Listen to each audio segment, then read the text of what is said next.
দেখো এবার হচ্ছে যেমন আমরা সমান্তরাল প্রগতিতে n সংখ্যক পদের সমষ্টির সূত্র শিখেছিলাম, ঠিক একই রকম ভাবে আমরা গুণোত্তর প্রগতিতে n সংখ্যক পদের সমষ্টির ফর্মুলাটাকে বার করব। ঠিক আছে, পদগুলো হচ্ছে a, তারপর ar, তারপর ar স্কয়ার ডট ডট শেষ পদটা লাস্ট টার্মটাকে আমি বলছি a r⁻n−1, মানে n এর টার্মটাকে বলছি এটা।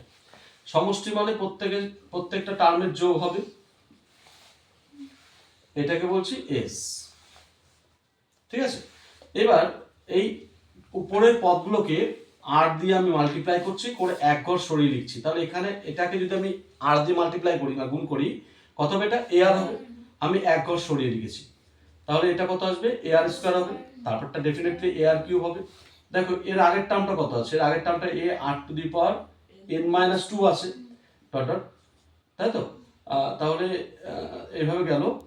এইটাকে যখন আমি r দিয়ে গুণ করব কত হবে? a r⁻n−1 হবে। আর লাস্ট এই টার্মটাকে গুণ করলে কত আসবে? a r⁻n আসবে।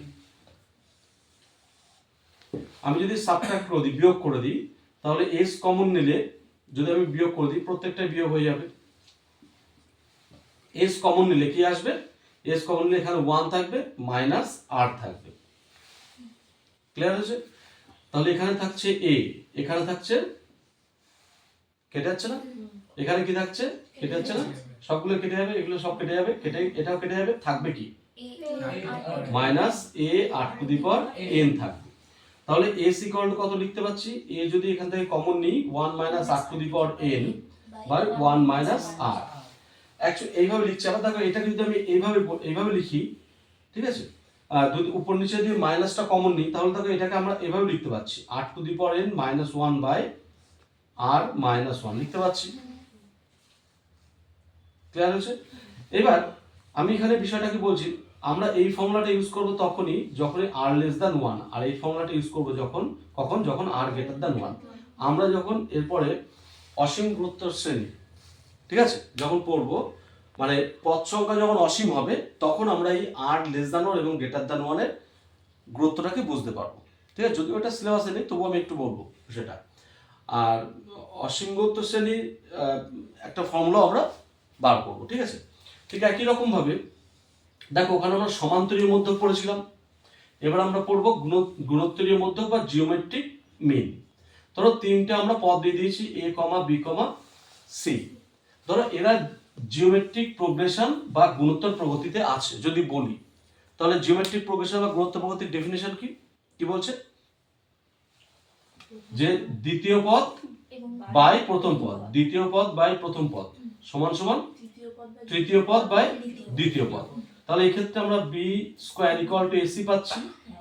ঠিক আছে, তাহলে b ইকুয়াল টু আমরা পাচ্ছি plus minus square root of ac।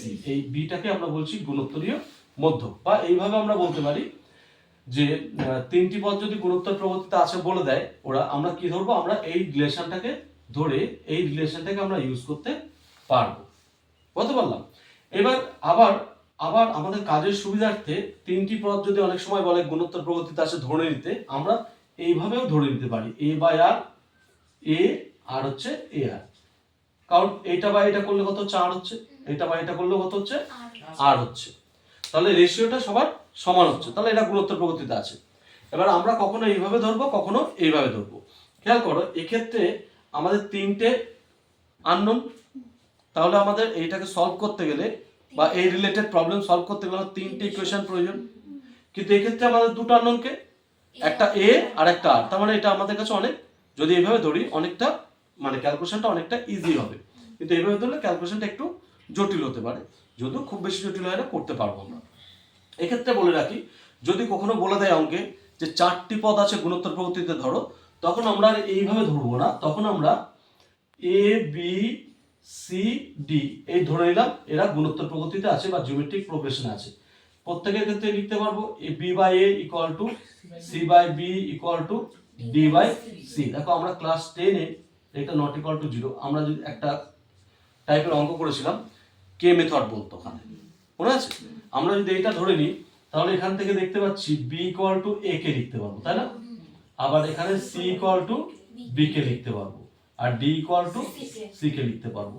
এবার আমি যদি b এর মানটা এখানে বসিয়ে দিই, আর সি এর মানটা এখানে বসিয়ে দিই, তাহলে আমার দেখো বি এর মানটা কত আসছে, বি এর মানটা আসছে এ কে স্কোয়ার, তাই না? আর বি এর মান নাই, সরি, সি এর মানটা আসছে এ কে স্কোয়ার, আর ডি এর মানটা কত আসছে, ডি এর মানটা আসছে এ কে কিউ।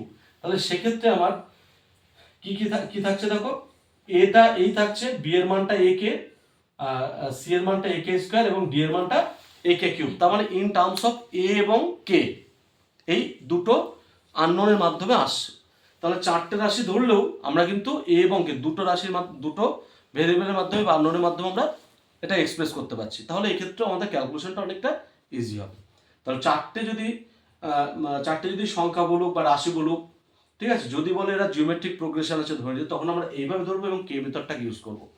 তিনটে রাশি বলে দিলে আমরা এইভাবেও করতে পারি, এইভাবেও করতে পারি। এবার প্রশ্নটা পড়ার পর আমরা যখন বুঝতে পারবো যে এইভাবে নিলে সুবিধা হবে, তখন আমরা এইভাবে নেবো। কেন? দেখা যাচ্ছে প্রশ্ন পড়ার পর দেখাচ্ছে যে ওখানে দেওয়া আছে 3টি পদের গুণফল সমান সমান এত, তাহলে 3টি পদের গুণফল মানে কি, এটা মাল্টিপ্লাই এটা, সেক্ষেত্রে আর উপর নিচে ক্যান্সেল হয়ে যাচ্ছে, তার মানে কি থাকবে, এ কিউব সমান সমান কিছু একটা আসলো, সেখান থেকে খুব সহজেই আমরা কি বার করতে পারবো, এর মানটা বার করে নিতে পারবো। তাহলে প্রশ্নটা পড়ার পর আমার যদি মনে হয় যে এটা ধরলে সুবিধা হবে, আমরা এটা ধরবো, যদি মনে হয় যে না এটা ধরলে খুব একটা সুবিধা হচ্ছে না, সেক্ষেত্রে আমরা এটা ধরে কাজ করতে পারি। কিন্তু চারটে রাশির ক্ষেত্রে আমরা সবসময় এইভাবে ধরে করার চেষ্টা করবো। বলতে পারলাম, এই হচ্ছে মোটামুটি থিওরি।